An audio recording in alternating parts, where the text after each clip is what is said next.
하나님의 말씀은 신약성경 사도행전 18장 1절로 11절 말씀 한 절씩 우리가 교독을 하도록 하겠습니다. 이후에 바울이 아덴을 떠나 고린도에 이르러 아굴라라 하는 본도에서 난 유대인 하나를 만나니 글라우디오가 모든 유대인을 명하여 로마에서 떠나라 한 거로 그가 그 안에 브리스길라와 함께 이달리아로부터 새로 온지라.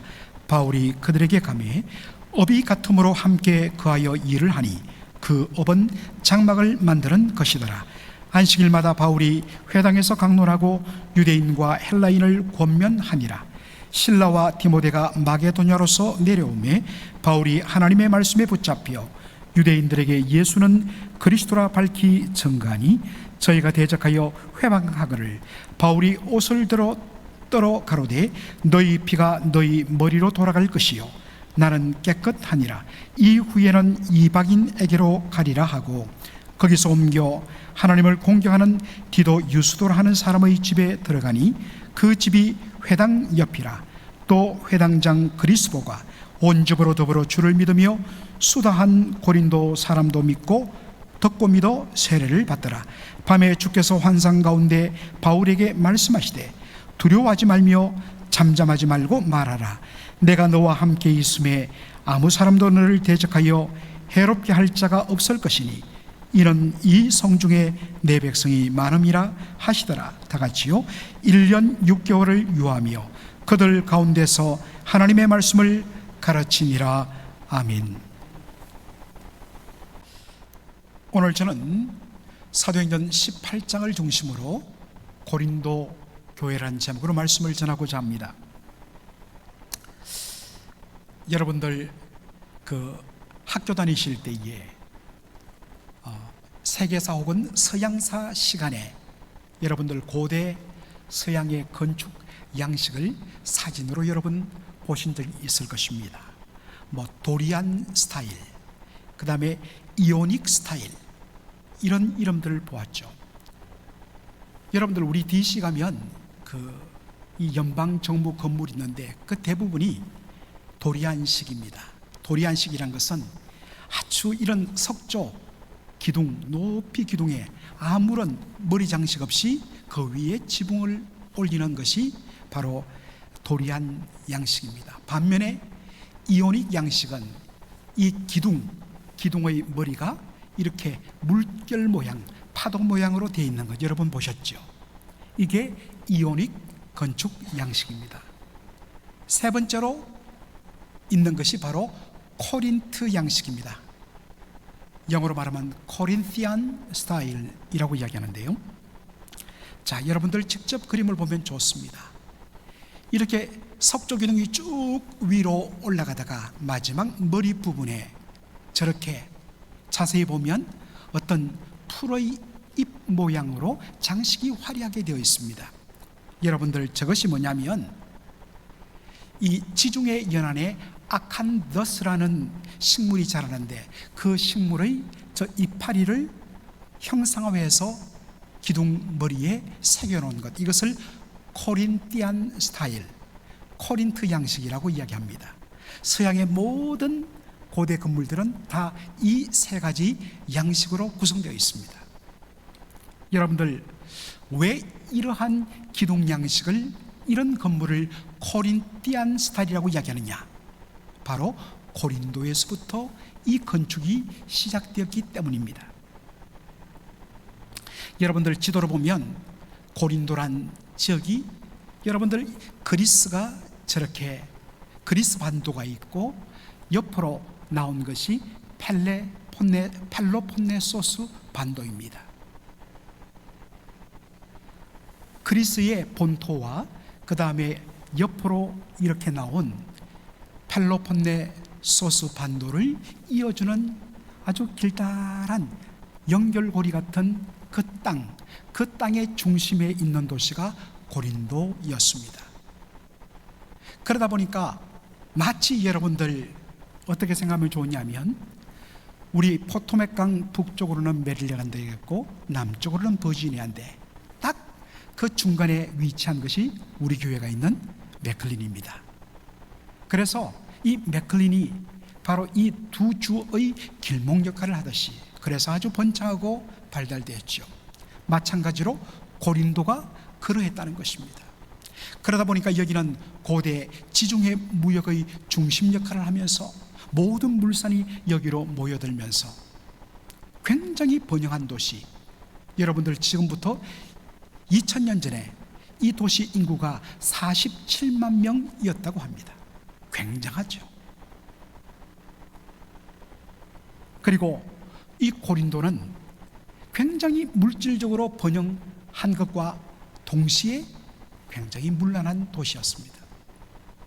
사람들이 돈이 넘쳐나다 보니까 자인적으로 그것을 쾌락을 위하여 쓰는 것입니다. 그리고 이 고린도 도시 언덕 위에 올라가면 아프로디테 여신, 이 로마식으로 말하면 비너스 여신입니다. 아주 아름다움의 여신, 그 다음에 다산의 여신, 아프로디테 신전이 있었는데, 거기에 기록에 따르면 아프로디테 신전이 얼마나 컸던지 거기에 소속된 여인들만, 여자 사제들만 1000명이었다고 합니다. 여러분들, 이들이 무슨 일을 하냐면 미의 여신, 바로 관능의 여신 아프로디테의 제사를 지내러 오는 사람들과 종교 어떤 의식의 일환으로 그들과 성적인 관계를 갖는 것입니다. 물질적으로는 굉장히 번영했지만 윤리도덕적으로는 굉장히 문란했던 이 도시에 바울이 복음을 전하러 찾아왔고, 그래서 세운 교회가 바로 고린도 교회였습니다. 오늘 본문 보면 바울이 고린도에 와서 처음 만난 사람을 소개합니다. 자, 1절로 3절입니다. 이후에 바울이 아덴을 떠나 고린도에 이르러 아굴라라 하는 본도에서 난 유대인 하나를 만나니 글라우디오가 모든 유대인들을 명하여 로마에서 떠나라 한거로 그가 그 안에 브리스길라와 함께 이달리아로부터 새로 온지라 바울이 그들에게 가매. 3절에 이렇게 말합니다. 아내 브리스길라와 잘못됐네요. 9절이 잘못 올랐습니다. 그들에게 가매 업이 같음으로 함께 거하여 일을 하니 그 업은 장막을 만드는 것이었더라 라고 3절은 되어 있습니다. 바울이 복음을 전하러 고린도에 갔을 때 처음 만났던 사람들 중에 한 사람이 아굴라와 브리스길라 부부였습니다. 오늘 본문에 보니까 아굴라는 본도 출신의 유대인이었다고 이야기합니다. 여러분들, 본도 원래는 폰투스라고 이야기하는데 이 폰투스 본도가 어디일까요? 자, 여러분들, 사진이 없네요. 이 폰투스는 여러분들 소아시아, 오늘날의 터키 땅 소아시아 위쪽에 바로 흑해, 블랙시가 있습니다. 그 블랙시, 흑해를 끼고 있는 흑해 남부 해안 지역을 폰투스 본도라고 이야기합니다. 거기에서 태어난 유대인인데 이 사람이 로마로 갔다가 거기서 예수님을 영접하고 그 로마 교회에서 만난 로마 출신의 여인 아굴라와 결혼을 하게 됩니다. 이것이 바로 아굴라와 브리스길라 부부였습니다. 그런데 이들은 로마에 살았고 로마 교회에 출석하던 신자였는데 어떻게 이들이 이 고린도로 오게 되었을까? 오늘 본문은 이야기합니다. 바로 글라우디오의 명령 때문이라 이야기하고 있습니다. 우리 성경에 나오는 글라우디오란 말은 로마 제4대 황제 클라우디우스 황제를 가리키는데, 기록에 보면 AD 49년에 클라우디우스 황제가 칙령을 발표합니다. 로마 시내에 거주하는 모든 유대인들은 다 로마를 떠나라 하는 추방령이 내려집니다. 어떻게 된 일일까요? 글라우디우스 황제의 생애를 쓴 그 글에 보면 바로 크레투스란 인물 때문에 유대인 사이에 큰 소동이 일어났다라고 기록되어 있습니다. 그래서 대부분의 학자들은 여기 말하는 크레투스는 바로 크리스토스, 그리스도 예수님에 대한 잘못된 오기라고 이야기를 합니다. 그래서 쉽게 이렇게 추론할 수가 있습니다. 예수님을 영접한 일부 유대인 신자들이 동족 유대인들에게 예수 그리스도의 십자가 복음을 전합니다. 바로 예수 그리스도는 하나님이 보내시는 메시아다. 그럴 때 다수의 유대인들이 거부합니다. 어떻게 저주의 상징인 십자가에 못 박힌 예수가 하나님의 아들일 수가 있고 메시아가 될 수 있느냐? 그는 저주받은 죄인에 불과하다. 복음을 전하려 했다가 유대인끼리 서로 논쟁이 커지면서 싸움이 된 겁니다. 이것이 로마의 질서를 해친다고 생각했던 로마 당국이 법을 발표합니다. 싸우지 마라. 로마에 있는 모든 유대인들은 누구나 할 것 없이 무조건 로마에서 당장 떠나라. 추방령이 내려진 것입니다. 지엄한 황제의 명령 앞에 모든 것 다 내려놓고 보따리 사서 로마 밖으로 다 추방되었는데, 바로 그때 로마 교회 성도였던 아굴라와 브리스길라가 어디에 왔느냐? 배를 타고 고린도에 왔다는 것입니다. 거기서 누구를 만나냐면 바로 막 복음을 전하러 온 바울을 만납니다. 그리고 서로 이야기를 해보니까 두 사람의 공통점이 있는데 둘 다 장막 짓는 기술을 가진 사람들입니다. 유대인들은 디아스포라, 흩어져서 사는 일이 빈번했기 때문에 부모들이 자식들에게 꼭 기술 하나는 배우게 한다는 것입니다. 그래서 비상시에는 그 기술을 이용하여서 생존하도록 한 것입니다. 바울도 장막 짓는 텐트 메이킹을 했고 아굴라도 텐트 메이킹을 냈습니다. 그래서 주중에는 함께 일하고 그리고 주말 안식일에는 유대인 회당을 찾아가서 복음을 전합니다. 그것이 사도행전 18장 4절에 나옵니다. 안식일마다 바울이 회당에서 강론하고 유대인과 헬라인을 권면하니라 라고 말합니다. 여러분, 왜 바울이 안식일에 복음을 전했을까요? 여러분, 안식일은 어떤 날입니까? 유대인들이 하루를 쉬면서 하나님 앞에 예배하게 하여 회당에 모이는 날입니다. 그래서 먼저 유대인들에게 복음을 전하기 위해서는 유대인들이 모이는 시간과 장소를 택해야 되기 때문에 안식일 날 회당에 가서 복음을 전한 것입니다. 그런데 여기에는 또 하나의 이유가 있습니다. 왜냐하면 주중에는 생계를 위하여 돈을 벌어야 했기 때문입니다. 그래서 월요일부터 금요일까지는, 아니 순서로 따지면 일요일부터 금요일까지는 정말 생계를 위해서 열심히 장막 짓는 일을 하고, 제7일 안식일 토요일 날 유대인들 회당에 가서 안식일 날 그들에게 복음을 하루 전했던 것입니다. 바로 여기서 나온 말이 텐트 메이커란 말이 나온 것입니다.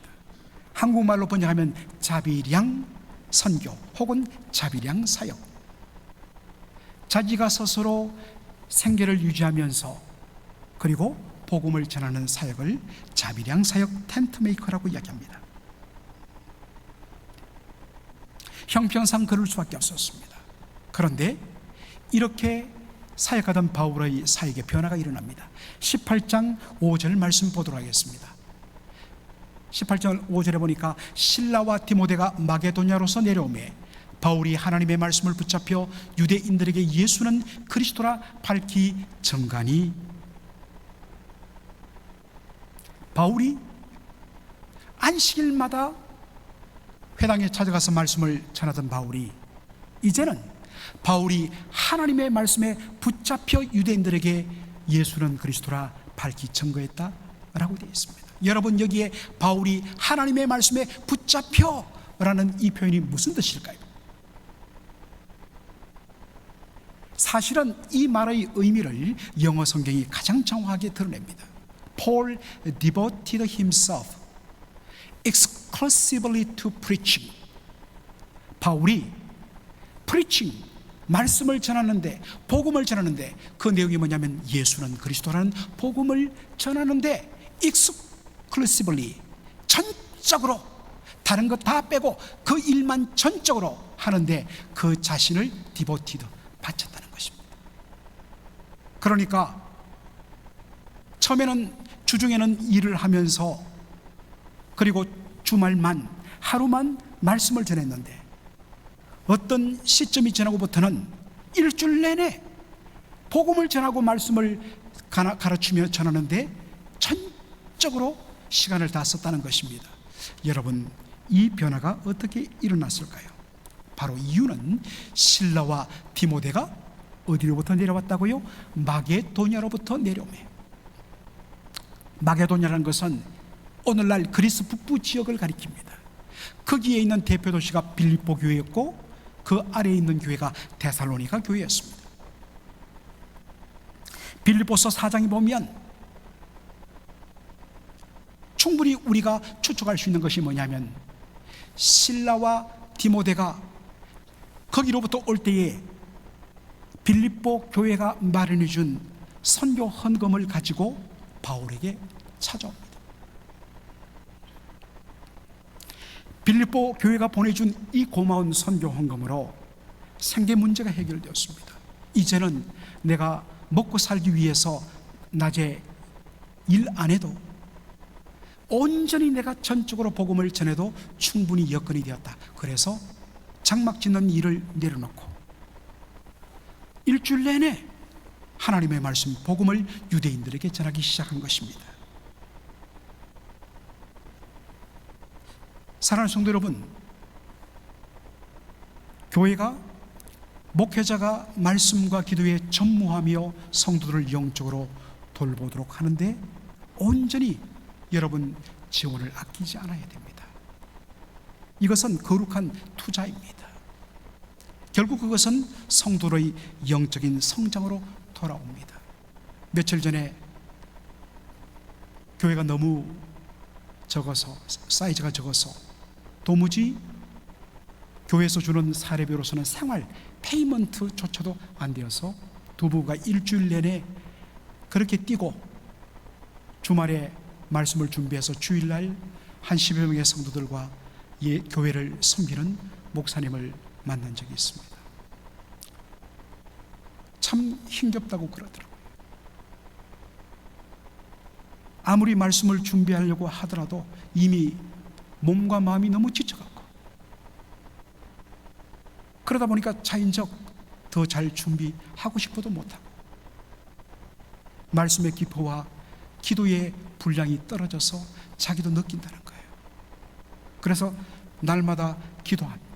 하나님, 정말 온전히 말씀을 전하는데 헌신할 수 있도록 하나님 여건을 마련해 주십시오.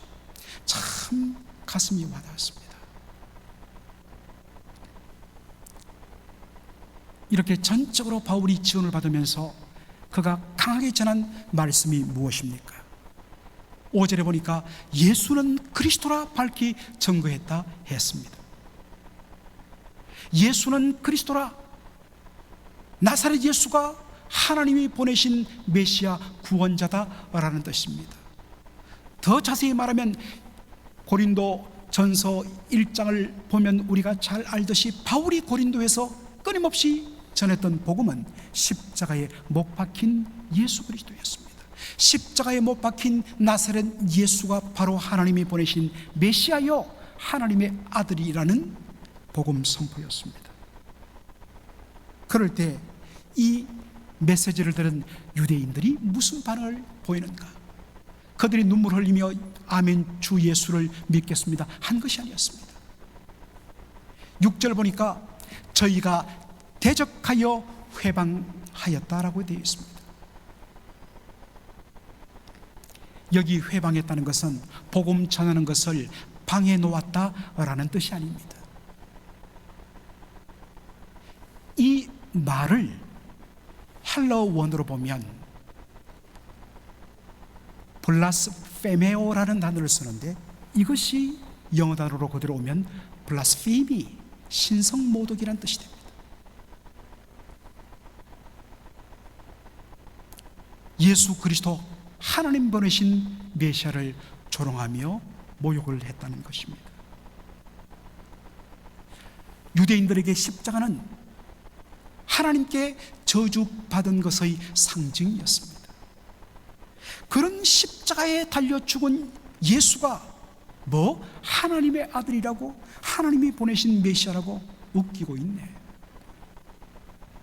이런 식으로 예수님의 이름을 조롱하고 복음을 정말 업신여기며, 자신들을 죽음에서 살리는 복음을 업신여기며 십자가에 못 박힌 예수 그리스도를 조롱하며 복음을 거부했습니다. 아무리 그들에게 날마다 간곡하게 십자가에 못 박힌 예수 그리스도의 복음을 전했지만, 그들은 예수 그리스도의 이름을 모독하며 하나님께서 예수님을 통하여 주시는 이 놀라운 구원의 은혜를 멸시하며 조롱하며 거부했습니다. 여러분, 하나님이 아무리 용서하시고 아무리 축복하려 하신다 할지라도 본인이 그것을 믿음으로 받고 하나님 앞에 용서를 구하며 하나님 앞에 나오지 않으면 하나님의 긍휼과 자비는 결코 받지 못합니다. 아무리 복음을 전해도 끊임없이 복음을 대적하며 멸시하니까 바울이 최종적으로 취한 행동이 뭡니까? 이것은 개인의 감정의 표현이 아닙니다. 구약 성경에 따라 하나님이 주신 말씀대로 행한 것입니다. 뭐라고 이야기합니까? 바울이 옷을 떨어버려 라고 이야기하고 있습니다. 너희 피가 너희 머리로 돌아갈 것이요 나는 깨끗하니라. 이후에는 이방인에게로 가리라 라고 말합니다. 여러분, 옷을 털어버린다는 것, 옷에서 먼지를 털어버린다는 것은 하나님의 구원의 은혜에서 완전히 떨어내는 것을 말합니다. 무서운 상징적인 행동입니다. 아무리 아브라함의 혈통적 자손이기 때문에 그들에게 먼저 복음을 들을 수 있는 놀라운 우선권이 주어졌음에도 불구하고 그 복을 차버리고 그 복을 무시해버리니까 그들에게 흐르던 이 복음의 물줄기가 딱 막혀버리니까 하나님께서 그 복음의 물줄기를 이방인에게로 돌려 흘러넘치게 한 것입니다. 하나님의 그 복을 거부하는 자에게는 하나님 분명하게 다놓고 하나님 돌리십니다. 여러분, 이 사실을 우리는 언제라도 아닙니다. 때가 있습니다. 그 은혜를 거부하면 그 은혜를 상실할 수밖에 없습니다. 그래서 바울이 이제 이방인을 향하여서 어디로 들어갔느냐? 자, 사도행전 18장 7절 말씀입니다. 거기서 옮겨란 것은 어디에서부터 옮겼다는 것입니까? 고린도에 있는 유대인의 회당에서부터 말씀의 사역지를 옮겨서 하나님을 공개하는 디도 유스도라 하는 사람의 집에 들어가니 그 집이 회당 옆이더라 라고 되어 있습니다. 여기 보니까 디도 유스도를 어떻게 표현합니까? 하나님을 공경하는 자. 여러분, 하나님을 공경하는 자, 영어성에 worshiper of God, 하나님을 예배하는 자라고 되어 있지요. 이 말은 하나님을 공경하고 하나님을 사랑한다라는 의미가 아니라 바로 이방인으로서 유대교로 개종한 사람을 가리키는 표현이 뭐냐? worshiper of God, 하나님을 공경하는 자라는 뜻입니다. 이름을 통하여 이미 알 수 있듯이 디도 유스투스, 라틴식 이름입니다. 헬라 사람입니다. 그런데 이 사람이 마음이 열려서 나 유대교를 믿어야지 라고 개종을 했던 사람입니다. 그래서 헬라 사람임에도 불구하고 토요일 안식일 날 유대인의 회당에 가서 그렇게 예배를 드리고 있는데 마침 그때 바울이 와서 복음을 전하는 것입니다. 십자가에 못 박힌 예수 그리스도가 하나님 보내신 메시아요 구원자다. 다들 조롱하며 욕하는데 이 복음이 이 디도 유스도의 가슴에 확 꽂히는 거예요. 여러분, 복음은 내가 믿으려고 애써서 내가 정치하는 것이 아니라 믿어지는 것입니다. 그냥 쑥 들어오는 거예요. 놀라운 은혜입니다.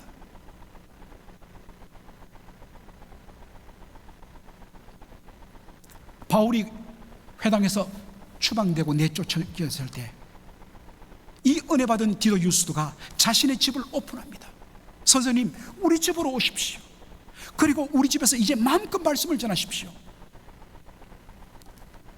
그리고서는 주변에 알고 있는 이웃들, 사람들을 향하여서 여기 와보라고, 이 놀라운 복음의 말씀, 굿뉴스를 들어보라고, 만나는 사람마다 자기 집으로 데려와서 바울이 전하는 복음을 듣게 합니다.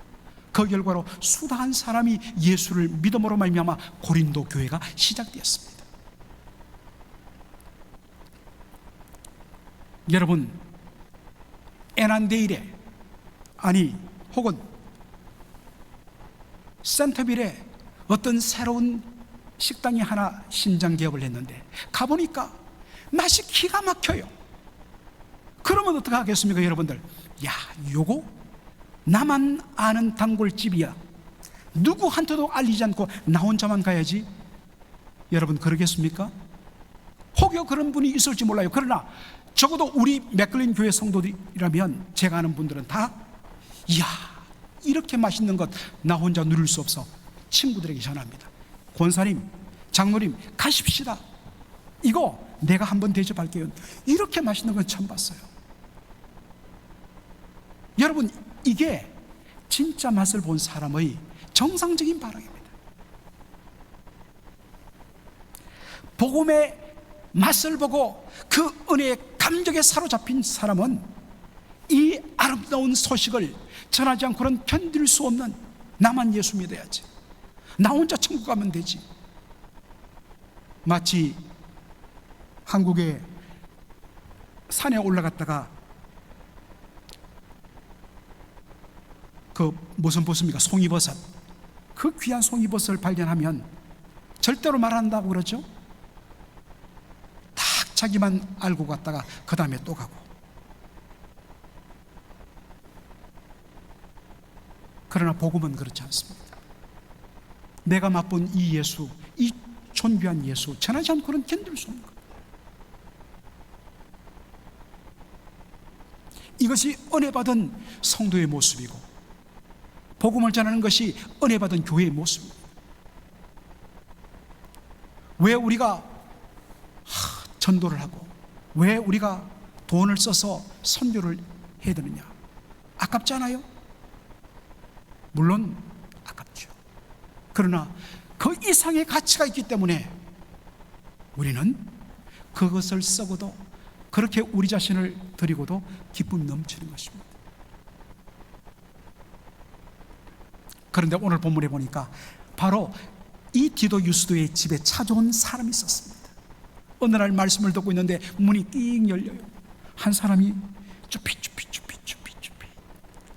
가만히 보니까, 아이고, 어디서 많이 본 사람인데 8절에 회당장 그리스도가 디도 유스도의 집에 바울이 전하는 복음을 듣기 위해 찾아온 것입니다. 여러분, 회당 시나고그의 리더입니다. 그런 위치에 있던 회당장 그리스도가 어떤 의미에서는 정말 예수님을 받아들이기 어려운 사람인데, 이 사람이 덜컥 바울이 전한 복음이 자신의 가슴에 다가오니까 이걸 버릴 수가 없는 겁니다. 그래서 용기를 내어서 디도 유스도의 집으로 와서 바울의 복음을 다시 들은 것입니다.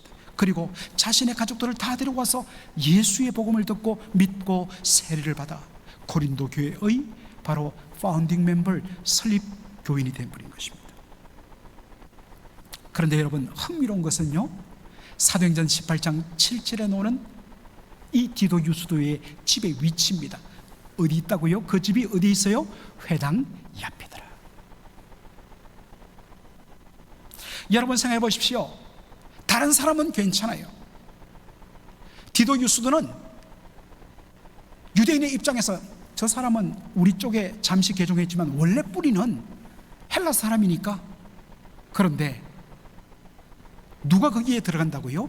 회당장 그리스도. 여러분, 회당장 그리스도가 바로 회당 옆에 있는 디도 유스도의 집, 고린도 교회가 시작된 그곳으로 들어갈 때 그 심정을 여러분 한번 생각해 보십시오. 처음부터 그들이 예수 믿는 사람들은 오늘날 주일날 예배를 드리고, 바로 유대인들은 토요일날 안식일로 그렇게 예배를 드리는데, 요즘에는 만날 일이 없죠. 그런데 초대교회 초창기만 하더라도 첫 예배는 안식일날 많이 드렸습니다. 관습을 따라 같은 날 예배를 드리는 거예요. 서로 예배를 드리러 가는데 썩 고개를 돌려보니까, 아니, 자신들의 리더였던 회당장 그리스도와 바울이 복음을 전하는 고린도 교회가 시작된 디도 유스도의 집으로 들어가는 겁니다. 하필이면 그것이 회당 옆이에요. 여러분, 얼마나 눈총이 심했겠습니까? 저 배신자, 전 인간도 아니요, 우리 민족을 팔아먹었어, 온갖 소리를 다 들었겠죠. 그러나 그 고통스러움, 인간적으로는 정말 피하고 싶은 마음, 그러나 바로 디도 유스도의 집에 복음의 말씀이 있고 거기에 생명이 있기 때문에 이제는 예수님, 십자가에 못 박힌 예수님 없이는 살 수 없게 된 거예요. 핍박이 오고 조롱이 오고 공격이 와도 침뱉어도 대꾸하지 않고 묵묵히 예배드리가는 회당장, 본 어게인된 회당장 그리스도의 모습이 이 본문을 읽으면서 얼마나 가슴 물컹한지. 사랑하는 성도 여러분, 내가 은혜 받기 위해서는 그 어떤 희생도 이제는 이 은혜 없이는, 말씀 없이는 살아갈 수 없어서 나의 모든 것을 내려놓고 은혜 받는 일에 우선하는 저와 여러분의 삶이 되기를 주의 이름으로 축원합니다. 너무 우리 요즘 편하게 예수 믿으려고 그래요. 편하게 믿으니까 성장이 안 될 수밖에 없어요. 믿음이. 여러분, 부지런히 믿어야 됩니다. 부지런히 나와야 됩니다. 부지런히 배워야 됩니다. 그래야만 성장을 합니다. 참, 이렇게 고린도 교회가 시작되고 여러 가지 많은 어려움을 겪는 가운데 어느 날 밤에 우리 주님께서 베드로에게 나타나 위로의 말씀을 주시는 것이 바로 9절로 10절에 나옵니다. 우리 다 같이 한번 읽어보도록 하겠습니다. 밤에 주께서 환상 가운데 바울에게 말씀하시되 두려워하지 말며 잠잠하지 말고 내가 너와 함께 있음에 아무 사람도 너를 대적하여 해롭게 할 자가 없을 것이니 이는 이 성 중에 내 백성이 많음이라 하시더라. 아멘. 주님께서 바울에게 찾아오셨습니다. 바울아, 힘들지? 답답하지? 그러나 두려워 말고 잠잠하지 말고 계속해서 말씀을 전하라. 내가 너와 함께 하겠다. 그 누구도 너를 손 못대게 내가 지켜주겠다. 그러니 너는 잠잠하지 말고 하나님 말씀만 전하라.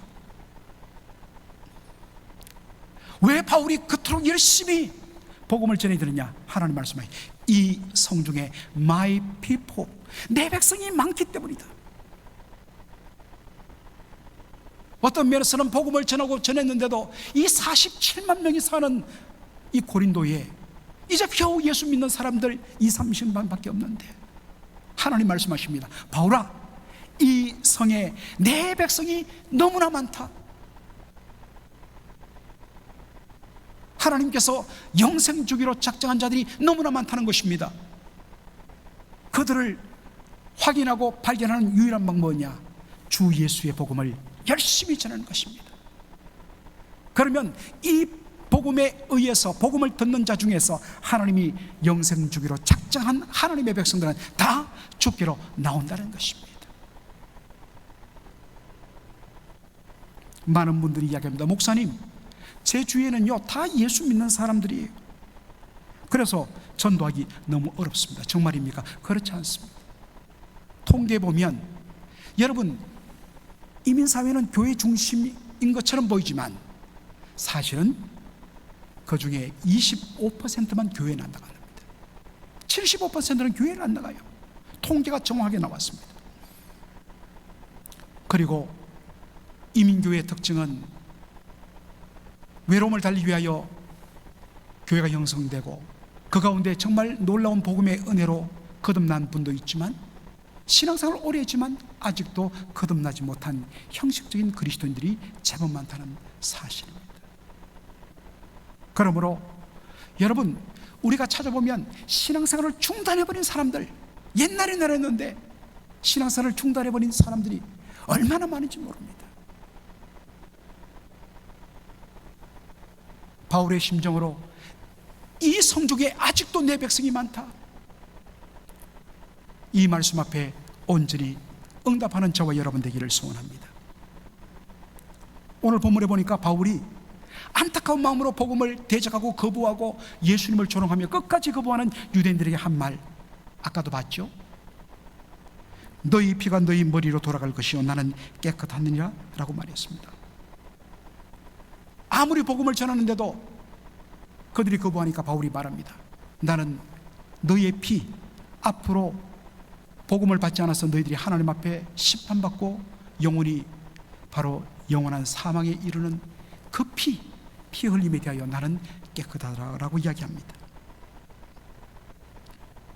여러분, 이것은 정말 최선을 다해 복음을 전했는데도 불구하고 그 사람이 거부할 때 하나님이 그 사람의 죽음에 대하여 여러분의 책임을 묻지 않는다는 말씀입니다. 한참 지났죠. 1994년에 한국 사회를 발칵 뒤집어 놓은 사건이 일어났습니다. 지존파 사건이라고.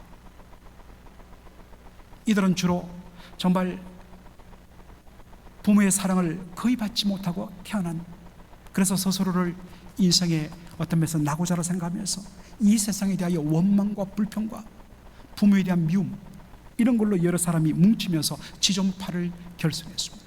그래서 이유도 없습니다. 자기보다 조금이라도 행복하게 보이는 사람은 납치해서 죽이고 그 다음에 불태우고 그 고기를 베어서 먹고 정말 끔찍한 일을 저질렀습니다. 모두 다가 저놈들 다 죽여야 된다.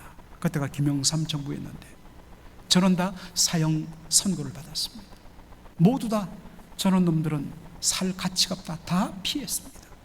그런데 정말 몇 명의 전도자들이 마음의 감동을 받고 두려운 마음으로 그들에게 복음을 전했습니다. 그 중에 한 분이 제가 유학 오기 전에 섬겼던 사랑의 교회 이재명 집사님이라는 분이셨습니다. 그런데 그분이 두려운 마음으로 복음을 전했는데 그 중에 한 사람 예수님을 영접합니다. 그리고 동료 사형수에게 복음을 전하고 형장의 이슬로 사라지기까지 수많은 제수들에게 복음을 전합니다. 그 친구가 그런 말을 했어요. 집사님, 왜 저에게는 지금까지 아무도 교회 가자고 예수 믿자고 한 사람이 없죠? 사람이 워낙 흉악하게 보이니까 사람들이 겁이 나서 가까이 가지 못했던 것도 있지만 그 누구도 자기한테 예수 믿자고 교회 가자고 하지 않았다는 거예요. 뒤늦은 후이지만 만일 그때 누구라도 나를 교회 가자고 붙잡아 주었으면 오늘 나 같은 일은 없을 것인데 집사님, 이야기 꼭 좀 전해주세요. 이게 책으로 나왔죠. 사랑하는 성도 여러분, 여러분은 주변의 믿지 않는 사람들의 피에 대해서 사도 바울처럼 나는 깨끗하다고 말할 자신이 있습니까? 주님께서 장차 여러분이 주님 앞에 섰을 때 그런데 저 사람 알지? 알죠. 저 사람의 피에 대하여 너는 책임 없느냐? 주님이 그 피의 책임을 물으시면 여러분은 뭐라고 대답하시겠습니까? 여러분이 설득하여 다 교회로 데려올 수 없습니다. 그러나 적어도 최소한 한두 번이라도 예수 믿어야 됩니다. 신앙생활을 회복해야 됩니다. 라고 여러분 도전하는 저와 여러분 되기를 주의 이름으로 축원합니다. 아멘. 살아계신 우리 아버지 하나님, 은혜와 사랑을 감사드립니다. 오늘 이 복된 주일 예배를 통하여서 사도 바울이 고린도 교회를 어떻게 세우게 되었고 어떠한 결실이 맺혀졌는가를 말씀을 통하여서 살펴보면서 아버지 하나님, 참으로 우리 귀한 도전 주신 것 감사합니다. 특별히 우리 주변에 신앙생활 하지 않는 영혼들의 피에 대하여 주님이 책임을 물으실 때에 과연 우리는 깨끗하다고 하나님 앞에 말할 수 있는가 살피게 하여 주시고, 하나님이여 주 예수의 복음을 그들의 영혼의 회복을 위하여 기도하는 저희들 되게 하여 주시옵소서. 예수님의 이름으로 기도합나이다. 아멘.